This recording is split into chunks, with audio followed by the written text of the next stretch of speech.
give the Honorable Liza Chelule, member for Nakuru County, the mic.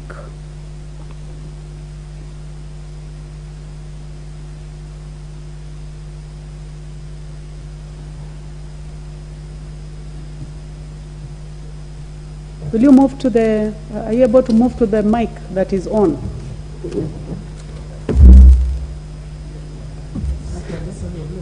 You're going too far. You have one next to you.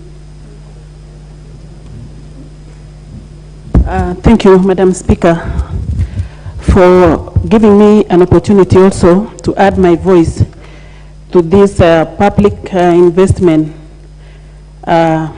regulations.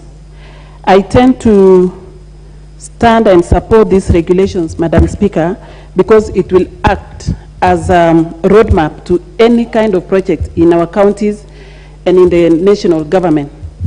Madam Speaker, I'm speaking about these regulations because of what happened, even with the project that we all know as the people from Nairobi, the expressway.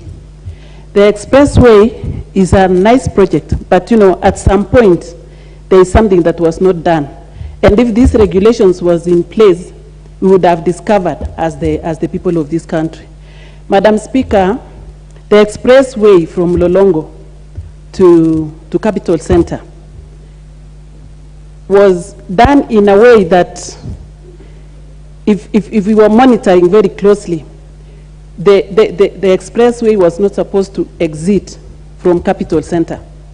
This is because when we all exit from one point, you can use 5 minutes from Mlolongo to Capital Center, but Capital Center to the city or to CBD, it will take you 3 hours. So at the end, there will be no point of having an expressway if you cannot be in town on time. Madam Speaker, if I was going to be asked, and if these regulations were in place, the expressway was supposed to exceed from Bunyala Road or Bunyala roundabout. Madam Speaker, to serve the people of this country better. Madam Speaker, I support these regulations because it will create a lot of awareness to the people of this country, especially at the county level. There are so many projects that have been funded by different people. There are projects that are being funded by development partners, and there are some that are being funded by the government.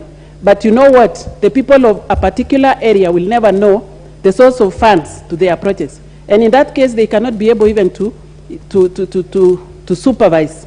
Many people or Kenyans have been suffering because they don't know the source. Sometimes money is allocated by the government and at the same time it's allocated by development partners. But because there is no regulation to it, people will never differentiate the funds that have been given by the either national government or county government.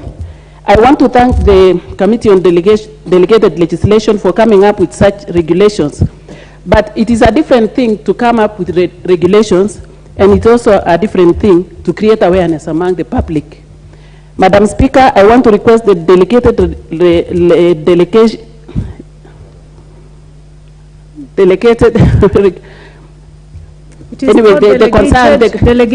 Legislation Committee should also come with a way of creating awareness about the regulations, because it is the only committee that is bestowed powers, that has powers to do regulations about everything that is happening in our country, Madam Speaker. You know, it is not good. It could be good to have regulations, the best regulations, and we always have the best policies, but the implementation is the problem. So I want to request the Delegated Legislation Committee to create awareness to the people of this country on these good regulations that they are coming up with. So by these few remarks, Madam Speaker, I support. Very well. The Honorable Mutunga, member for Tigania West.